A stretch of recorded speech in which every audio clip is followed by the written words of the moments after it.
Hello everyone, welcome to another vlog. So it's me Shalson. இந்த video கொஞ்சம் எமோஷனலான வீடியோவா இருக்க போகுதுன்னு நினைக்கிறேன் கன்ஃபார்மா. ஏன்னா தமிழ்ல நீங்க பார்த்துருப்பீங்க. Yes I'm planning to sell my aperture R310. காரணம் ஒன்று தான், நெக்ஸ்ட் அப்கிரேட் போக போகிறேன். ஒரு பக்கம் சந்தோஷமா இருந்தாலும் இன்னொரு பக்கம் ஆக்சுவலாக வந்துட்டு இந்த பைக்கை மிஸ் பண்ண போகிறேங்கிறத நினைக்கும் போது டெஃபினட்டாக கொஞ்சம் ஹார்ட் ஃபீலிங்காக தான் இருக்குது. பைக்ஸ் அஃப்கோர்ஸ் ஒரு ஒரு பைக்குக்கும் ஒரு ஒரு ஸ்டோரி இருக்கு. அந்த அந்த பைக் நம்ம லைஃப்குள்ள என்டர் ஆயிட்டு அந்த என்டர் ஆனதுக்கு அப்புறம் அந்த பைக் கூட நம்ம பண்ண டிராவலிங்ஸு, அதோட மெமரிஸு, அது மூலியமா கிடைச்ச நிறைய ப்ளஸ் அண்ட் மைனஸ் எல்லாமே ஆக்சுவலாக வந்து அதில் அடங்கும். ஸோ நான் ஏற்கனவே சொன்ன மாதிரி வந்து பிளான் பண்ணி எல்லாம் வந்து என்னோட கேரேஜில் வந்து இவ்வளோ பைக்ஸ் வாங்கணும் அவ்வளோ பைக்ஸ் வாங்கணும்னாலாம் வந்து ஒன்றும் பிளான் பண்ணல. பட் ஒரு ஒரு பைக்கும் வந்து பொதுவாக ஒருத்தர் ஒரு பைக் வாங்கும்போது ஒரு பைக்கை இருக்கிற பைக்கை வித்துட்டு தான் இன்னொரு பைக் வாங்குவாங்க. பட் நான் ஆக்சுவலாக வந்து பார்த்தீங்கன்னா என்னோட ஸ்டார் சிட்டி ஆகட்டும், இல்லை என்னோட அவெஞ்சர் 220 க்ரூஸ் ஆகட்டும், இல்லை ரீசெண்டாக எடுத்த ஹீரோ எக்ஸ்பல்ஸ் ஆகட்டும், அதுக்கப்புறம் இவன் ஆகட்டும், இவங்க எல்லாருமே ஆக்சுவலாக வந்துட்டு ஒரு கனெக்ட் தான். என்னன்னா அடுத்த வண்டி வாங்கும் போது இருக்கிற வண்டியை விற்கலாம்னு நினைக்கும் போது அந்த விற்கிற வண்டியோட ரேட் பார்த்தீங்கன்னா ரொம்பவே கம்மியாக போகும். அப்போ என்ன தோணும் அப்படின்னா, அந்த விற்கிற மாதிரி இருந்தா அந்த பைக் நல்லா இல்லை, இல்லை அது கண்டிஷனா இல்லை, வேற வழியிலேன்னு வித்துட்டு தான் இன்னொரு பைக் போவாங்க. ஸோ அந்த மாதிரி நான் ஆக்சுவலாக வந்து போகணும்னு நினைக்கும் போதெல்லாம் வந்து என் வண்டி நான் திரும்பி பார்ப்பேன். எல்லாமே பக்கவான கண்டிஷனில் இருக்கும். அண்ட் ஒரு ஒரு வண்டியும் ஒரு ஒரு பர்பஸ்க்கு வந்துட்டு ரொம்ப ஹெல்ப்ஃபுல்லாக இருந்துச்சு. ஸோ அப்போ அது ஏன் விற்கணுங்கிற ஒரு தாட்டில் தான் வந்து பார்த்தீங்கன்னா எந்த பைக்ஸும் நான் விற்கவே இல்லை. அப்படியே 1, 2, 3, 4 சொல்லிட்டு அப்படியே நம்பர் ஆஃப் பைக்ஸ் வந்து ஆட் ஆயிடுச்சு. மற்றபடி ஃபேன்சிக்கால எதுவும் கிடையாது. ஸோ இந்த பைக்கை நான் எடுத்ததுக்குறான ஸ்டோரி வந்து ஏற்கனவே நான் ஒரு வீடியோவில் நான் சொல்லியிருப்பேன். நான் என்கிட்ட ஆக்சுவலாக வந்து ஒரு பல்சர் 180 இருந்துச்சு. பல்சர் 180 கிட்டத்தட்ட வந்து ஒரு 11 இயர்ஸாக வச்சிருந்தேன். ஸோ ஃபுல் ஃபேட் பைக்ஸே வந்து இல்லாத டைமில் வந்து பார்த்தீங்கன்னா அப்போ வந்து R15 தான் வந்து ரூலிங். ஆக்சுவலாக சொல்ல போனால் அடிக்கிறதுக்கு வந்துட்டு மற்ற மேனுஃபேக்சரிங்ல வந்து எந்த ஒரு ஃபுல் ஃபேட் பைக்கும் வரல. செமி ஃபேரிங் வந்துச்சு, பட் ஃபுல் ஃபேட் பைக் வரல. அதனால என்ன பண்ணுவோம் அப்படின்னா வந்துட்டு பல்சர் பைக்ஸ் எல்லாம் வந்து எடுத்து பயங்கரமா வந்து R15 கிட்ட எல்லாம் போட்டு மாடிஃபை பண்ணி ஓட்டிட்டு இருந்தோம். ஸோ அப்போ அதுதான் ட்ரெண்டிங்கு. ஸோ அப்படிதான் அந்த ஜேர்னி போயிட்டு இருந்துச்சு. 11 இயர்ஸாக அந்த பைக் கூட நான் ட்ராவல் பண்ணிட்டு இருந்தேன். அதனால அந்த டைம்லயே நிறைய பைக்ஸ் வந்துச்சு, பட் ஆனால் மாற்றுற மாதிரி ஐடியாவே வரல. அதுக்கப்புறம் தான் வந்துட்டு ஒரு பெரிய ஒரு லாங் ஸ்ட்ரகிளுக்கு அப்புறம் வந்து இந்த பைக்கை நான் வந்துட்டு வாங்கினேன். RR310. RR310ஓட ஸ்டோரி உங்களுக்கு எல்லாத்துக்கும் தெரியும். Value for money. இந்த காஸ்ட்டுக்கு பார்த்தீங்கன்னா இதுல ஏகப்பட்ட ஃபீச்சர்ஸ் இருக்கு. இப்போ வரைக்குமே ஆக்சுவலாக வந்துட்டு this bike stands for its price அப்படின்னு கன்ஃபார்மாக சொல்லலாம்.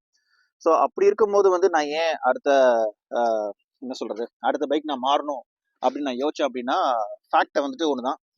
பிகாஸ் இப்போ ட்ரெண்ட் ஒரு ஒரு பீரியட்லயும் பார்த்தீங்கன்னா வந்துட்டு ஒரு ஒரு பைக்ஸ் ஆக்சுவலாக வந்துட்டு ட்ரெண்டிங் ஆகும்.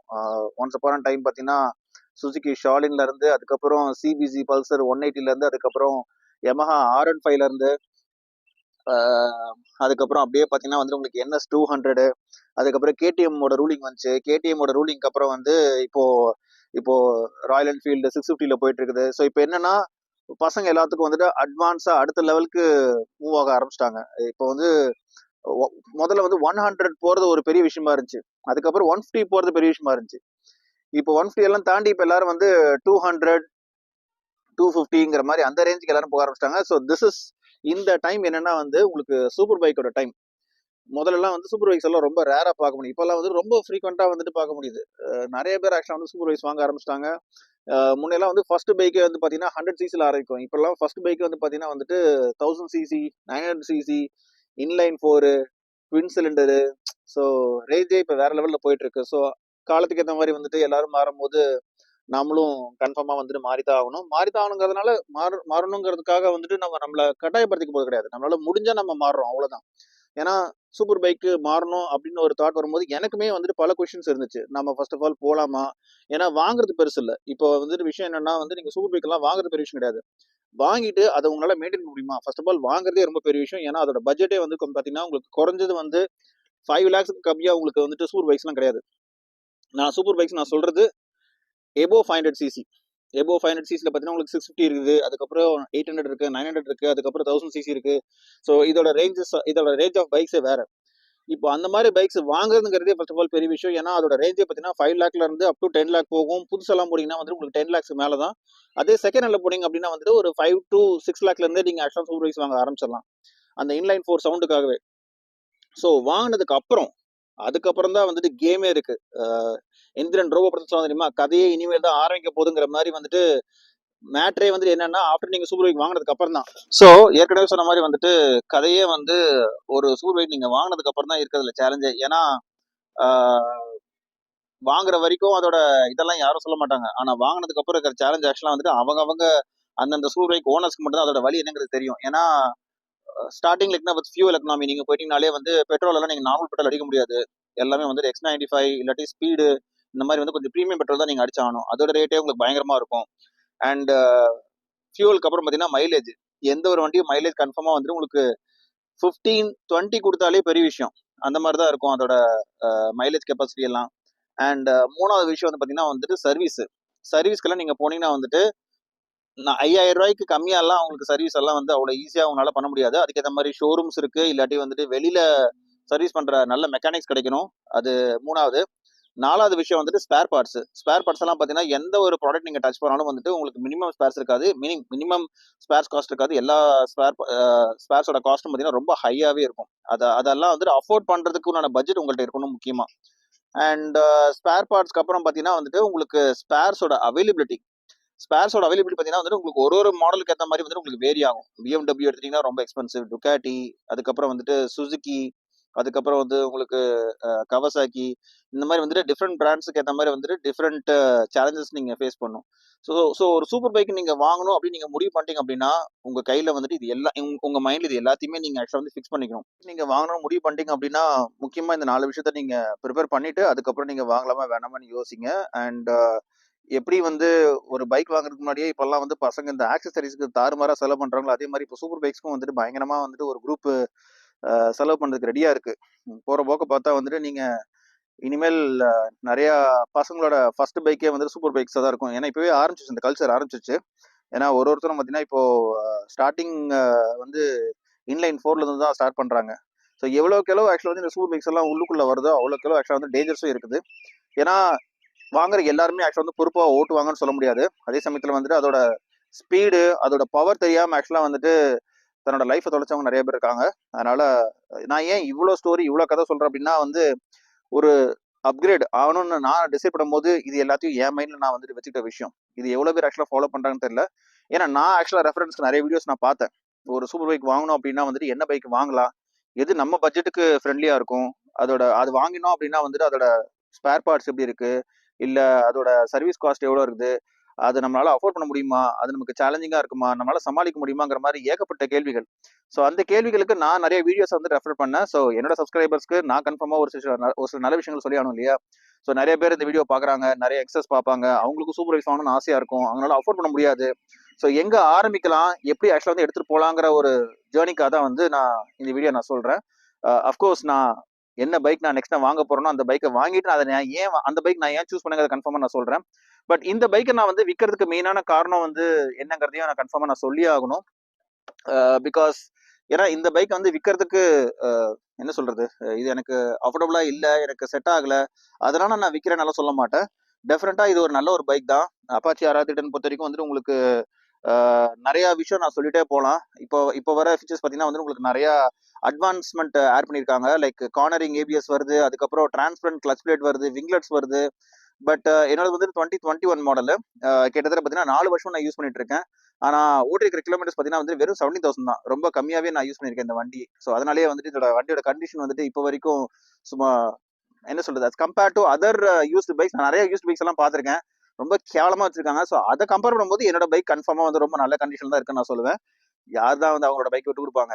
ஸோ அதான் விஷயமே. And it comes with like 4 riding modes, 4 riding modes இருக்குது. நீங்க ஒரு ஹை ப்ரீமியம் பைக்ஸ்ல நீங்க எதிர்பார்க்குற ஃபீச்சர்ஸ் எல்லாம் வந்துட்டு இந்த பட்ஜெட்லயே வந்து டிவிஎஸ் ஆக்சுவலா வந்து அசலா கொடுத்துருப்பாங்க. இன்ஃபேக்ட் நான் வெயிட் பண்ணிருக்கேன், டிவிஎஸ் ஆக்சுவலா வந்துட்டு கன்ஃபார்மா ஒரு சூப்பர் பைக்ஸ் வந்து ஃபியூச்சர்ல லான்ச் பண்ணுவாங்க. ஏன்னா கவாசாக்கி, டுக்காட்டி, ட்ரயம்ப், BMW இவங்கெல்லாம் தான் இப்போ கேம் சேஞ்சஸா இருக்காங்க. ஸோ நிறைய குரூப் அந்த சைடு போயிட்டு இருக்கு.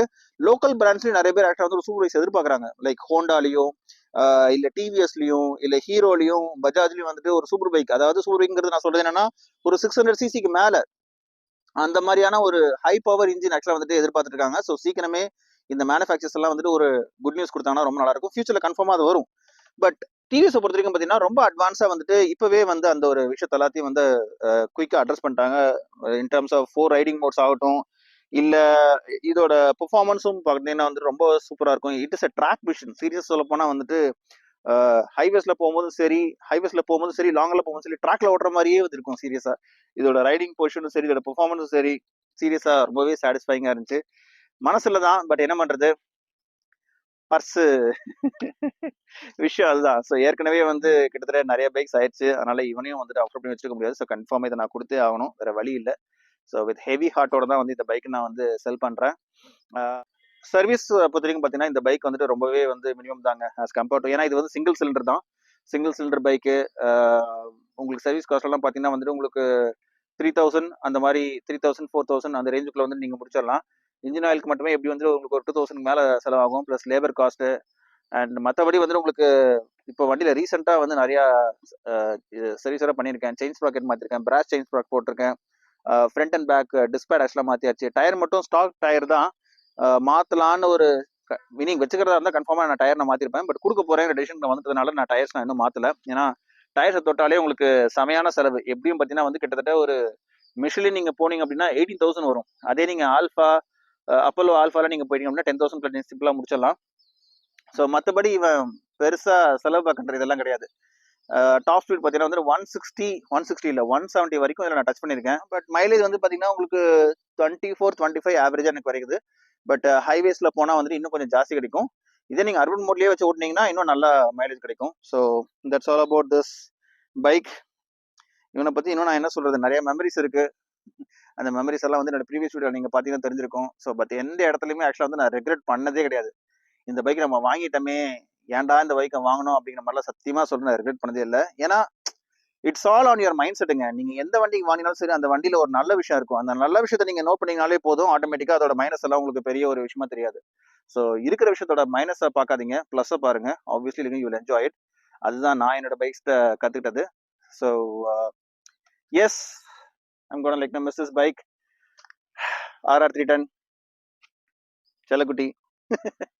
ஃபால்கன் ஃபர்ஸ்ட் நான் வாங்கின பல்சரோட நேம் ஆக்சுவலாக வந்து ஃபால்கனு. அண்ட் இது ஆக்சுவலாக வந்துட்டு ஃபால்கன் 2.0.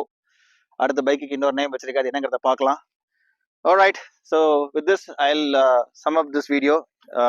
இன்னொரு இன்ட்ரெஸ்டிங்கான vlogல உங்களை நான் மறுபடியும் மீட் பண்ணுறேன். Until then Charlson signing off. Bye. Next பைக்கில் மீட் பண்ணலாம். Thank you so much.